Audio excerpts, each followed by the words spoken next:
We all deal with anger at some point, for some reason or another.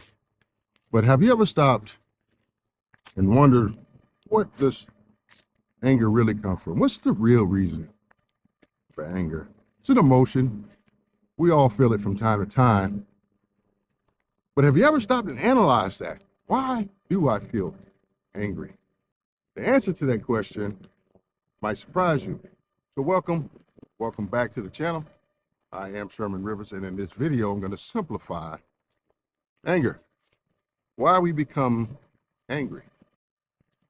The source of anger is the desire to control something that we can't control. Say that again. The source of anger is a desire to control something that we can't control. Usually, it's a desire to control another adult human being or another human being that has their own free will. They can do what they want to do, and we don't have control over their actions. We want them to do a certain thing, act a certain way, behave in a certain manner, but we can't force them to do it. And often that leads to anger. And on this channel, you'll see I talk a lot about sovereign man, being a sovereign man, what that really means. That means controlling yourself within, what goes on inside of your head, your brain, your cranium, in your inner universe, in your world, how you see things, how you think about things, how you react to things.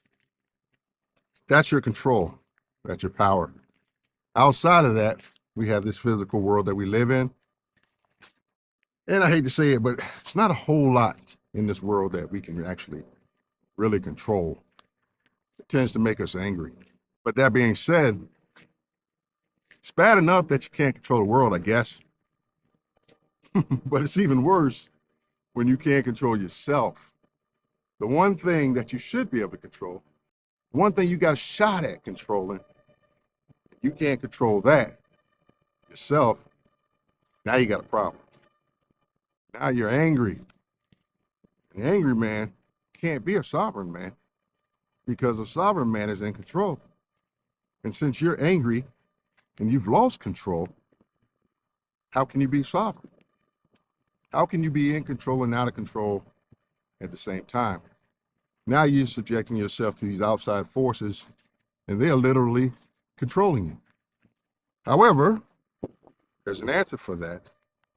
There is a cure, right? I call that the sovereignty paradigm, imperium paradigma, meaning controlling yourself, having control of yourself, being the king, the ruler of your mind.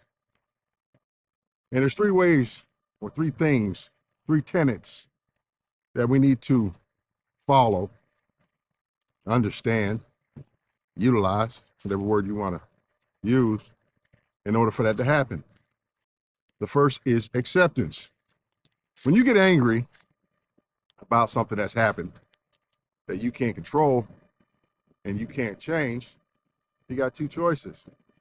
One, you could just not accept it, be angry, react in an angry manner, or react to that anger. Who knows what you're going to do? Fly out the handle, maybe. Or two, you can accept it. A lot of different things you can accept in that situation. One is the situation itself, what has happened, what is happening. Accept it. It is what it is. It's real. Also, the individual, the other individual in that situation. Accept them for who they are. Accept what they've done. Doesn't mean you agree with it. Doesn't mean it's okay. Doesn't mean you like it. But just understand the reality of it. It's happened. And there's nothing you can do to change the fact that it's happened. And also, acceptance within yourself. Yeah, you're angry. And that's a natural reaction. It's a knee-jerk reaction. It's a gut reaction. A lot of times it happens before you even realize it. You're angry before you've had a chance to even process it. Accept that. I'm dealing with this emotion right now.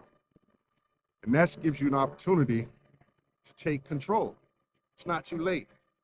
Yeah, I'm angry. But guess what? I can calm down. guess what? I can stop and think. Guess what? I can respond to it rather than just react to it.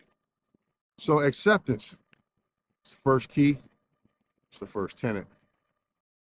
Second is responsibility. Part of the anger comes from a misplaced responsibility.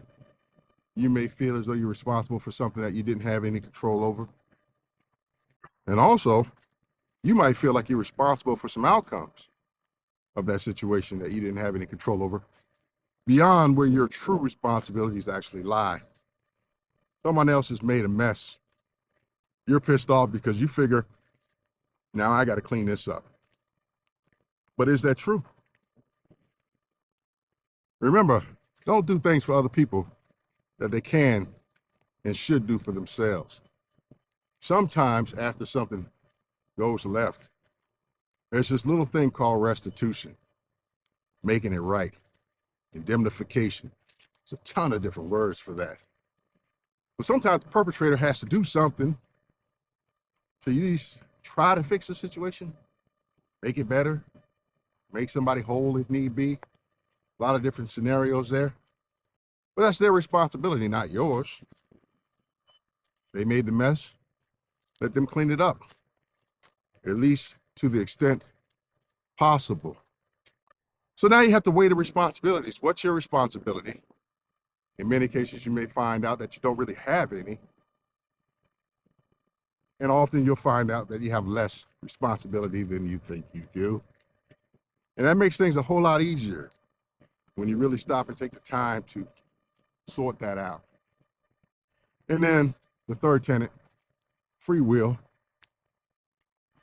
See, they acted in and of their own free will. That free will remains. Accept it for what it is. Evaluate their responsibilities. And also know that they have the ability to react in any way they choose to, as in and of their own free will, not your problem. And your free will. See, you can go in many different directions from that point too. You have the ability to act in and of your own free will. In other words, without being forced to do something. So take a look at what you're being forced to do versus what you're choosing to do. If you're choosing to do it, accept the fact that you're doing it of your own free will. You're choosing that. If you don't choose to, don't be forced into it, and accept the fact that you don't choose to do that and act accordingly in and of your own free will. And that is how you gain control.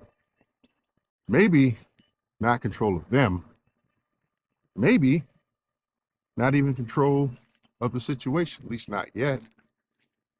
But primarily, first and foremost, most importantly, control of yourself. And that's the most important form of control. So that's all I have for this video. Thanks for stopping by. As always, do something today, make yourself better.